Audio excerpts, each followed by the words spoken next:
Ferdinand Porsche, the famous German automotive engineer and founder of the Porsche AG, is best known for creating the Volkswagen Beetle, one of the most iconic cars in history.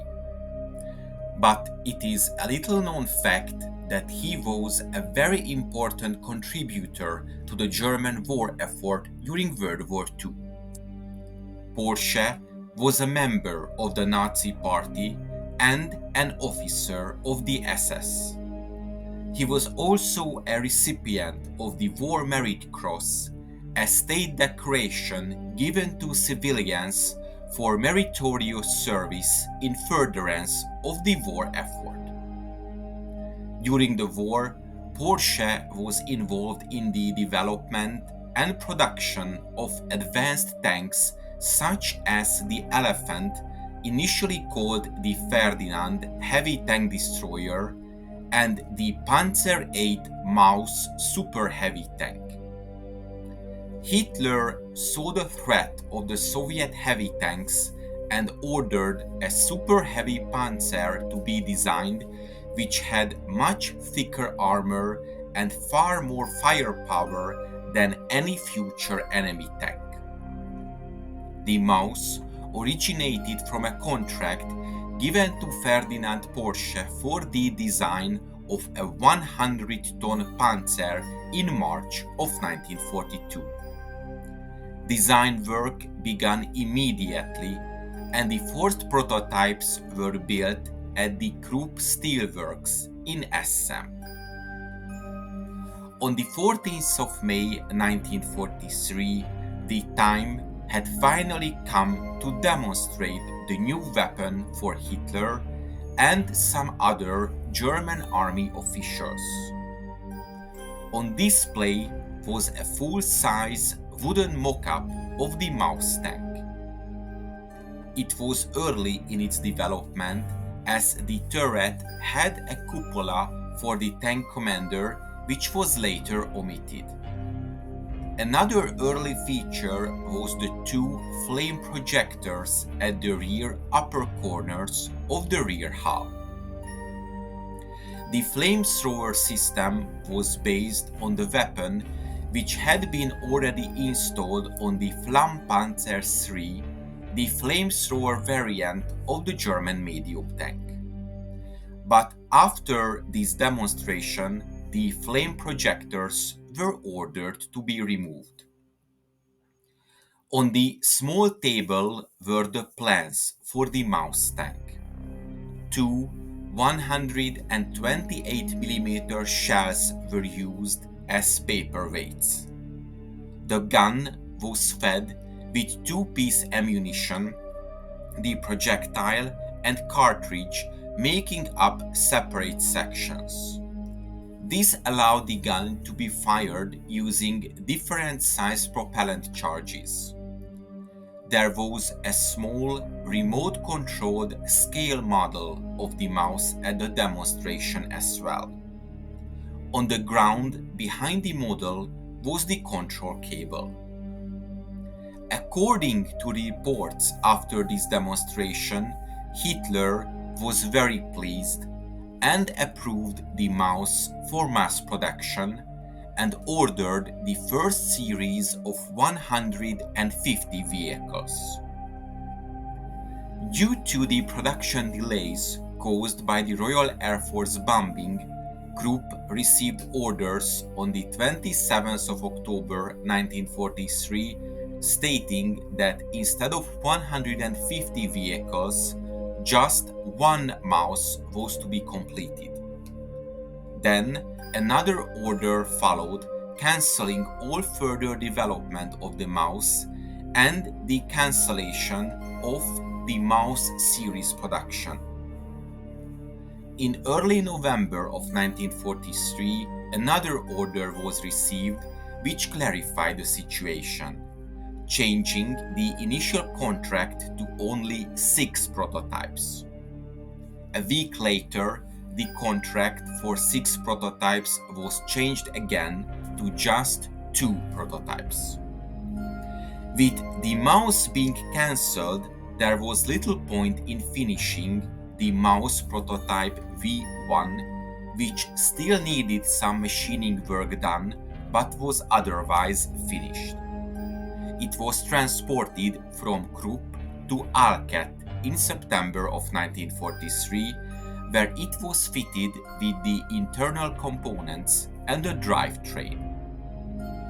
This was completed in late December and then ordered to be transported to the testing grounds at Böblingen, southwest of Stuttgart, in January of 1944.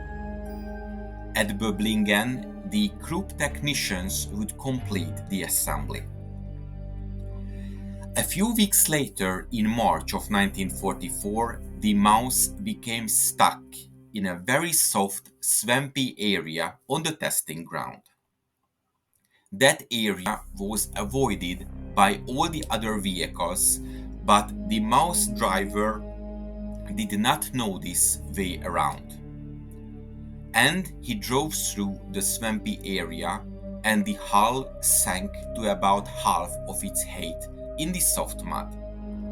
However, extricating this enormous tank was easier than one would imagine. It required only the mud at the front and the rear to be dug out, and some wood placed under the tracks for traction, and it was able to free itself under its own power. The Panzer was able to move and maneuver adequately under its own power, yet, despite this, in August of 1944, all work on the vehicle was stopped and the Krupp technicians were diverted to more urgent war work. Sometimes during the fall of 1944, the two mouse prototypes were transported by rail from Böblingen to Kummersdorf. Kummersdorf is the name of an estate 25 kilometers south of Berlin. It hosted the weapon office of the German army, which ran a development center for future weapons. The analysis, studies, and testing of various German and captured Allied tanks and armored fighting vehicles were conducted here. In late April of 1945, during the Battle of Berlin, Soviet forces captured this town. At Kummersdorf, the Soviet forces found the mouse relatively intact. The Soviets then conducted some firing trials on the mouse tank. At least 7 hits were obtained on its outside. Some or all of the hits were from shaped charges. The hull front was also subject to being fired at with at least 10 hits on the glacis, lower front, and track guards. After these trials, in early May of 1946, the mouse was transported on its Schwertransportwagen to the test site at Kubinka, Moscow, for further examination. This Schwertransportwagen was a 14-axle special transport car of the German railways, which was developed and built by the Graz Semmering Pauker Works in Vienna, especially to transport the mouse tank.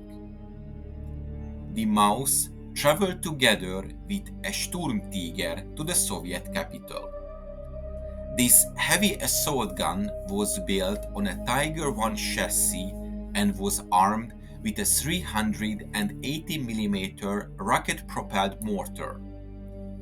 The combined weight of these two vehicles was over 250 tons. The rail route from Kummersdorf to the outskirts of Moscow must have been long and difficult, since the two German monster tanks had to avoid all tunnels and bridges. In 1992, after the collapse of the Soviet Union, the Russian authorities opened the Tank Museum at Kubinka, to displaying their vast collection of captured and Soviet-era armored vehicles. Among these is the Mouse tank. It had all of the interior stripped out, and the engine, motors, and transmissions were all removed, leaving an empty armored shell. It is now on display in Kubinka Tank Museum, Hall number 6.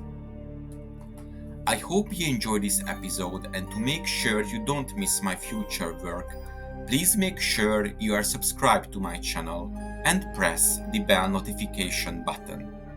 Thank you, and see you in the next video.